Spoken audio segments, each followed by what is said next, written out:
बहू जी, माँ जी, आज खाने में शाही पनीर, मटर पुलाव और पालक की कचौड़ियाँ बना लेना।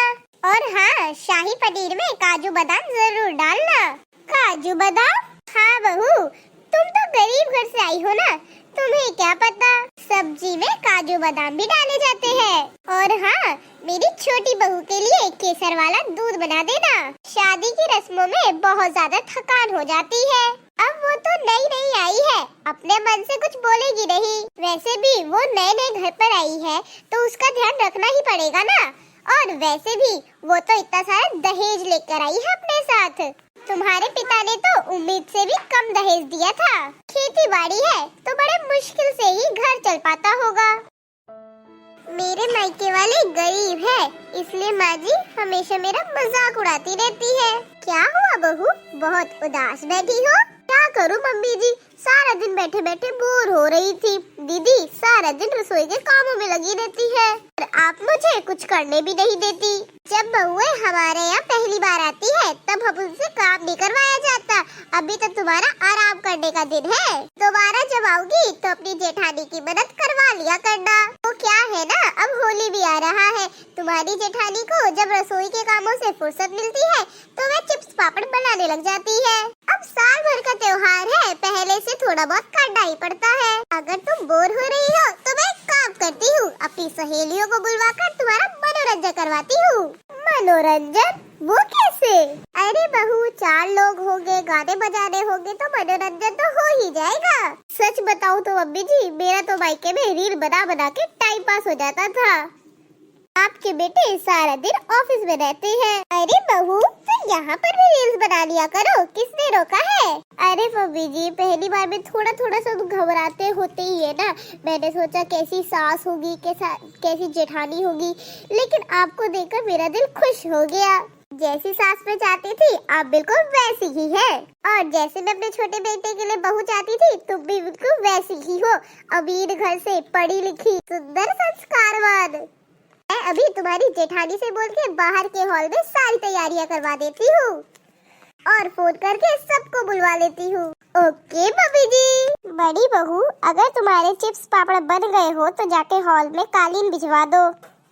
लेकिन क्यों माँ जी? वो दरअसल मैंने पड़ोस की कुछ औरतों को बुलाया है। तुम्हारी देवरानी कमरे में बैठे बैठे बोर हो रही थी, तो मैंने सोचा क्यों ना सबको बुला ही लूं और घर को होली के रंगों में रंग दूं। लेकिन माँ जी, मैं बहुत ज्यादा थक गई हूँ। तो मैं क्या तुम्हें उनके साथ नाचने के लिए बोल रही हूँ? बाहर थोड़ी देर बैठ जाओगी तो तुम्हारे कमर में दर्द नहीं हो जाएगा। हाँ, 2 काम ज्यादा क्या कर लिए, तुरंत काम के नारे लग जाती है इनकी। कमला बहन, आपने ये अच्छा किया कि हमें बुला लिया, वरना तो हम किसी दिन कहने ही वाले थे कि आप अपनी छोटी बहू से नहीं मिलवाओगी क्या। हाँ हाँ, इसीलिए तो बुला लिया आपको। बहू तो सच में बहुत ही सुंदर और सुशील दिख रही है। अब आपकी बहू है तो सर्वगुण संपन्न भी होगी। और क्या, मैं ऐसे थोड़ा ना अपने बहुएं लाती हूँ, ठोक बजा कर लाती हूँ। बहू रानी, होली का त्योहार आ रहा है, तुम तो अपने मायके चली जाओगी क्योंकि तुम्हारी ये पहली होली है। तो क्यों ना हम पहले ही तुमसे होली के भजन सुन लें। जी आंटी जी, जरूर। बोलिए बाकी बिहारी लाल की जय।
होली का गाना सुनाया है, आनंद आ गया।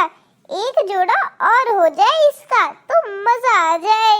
कान्हा मत ना डाले गुलाले, गुलाले मेरे सजन फदीहत कर देंगे। कान्हा मत ना डाले गुलाले, गुलाले मेरे सजन फदीहत कर देंगे।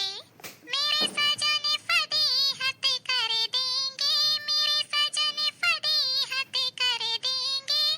कान्हा मत ना डाले गुलाले, गुलाले मेरे सजन फदीहत कर देंगे। कान्हा ब्रज की पावन होली है, मैंने पहनी लहंगा चोली है। कान्हा ब्रज की पावन होली है, मैंने पहनी लहंगा चोली है। तू तो कर दे गो, तू तो कर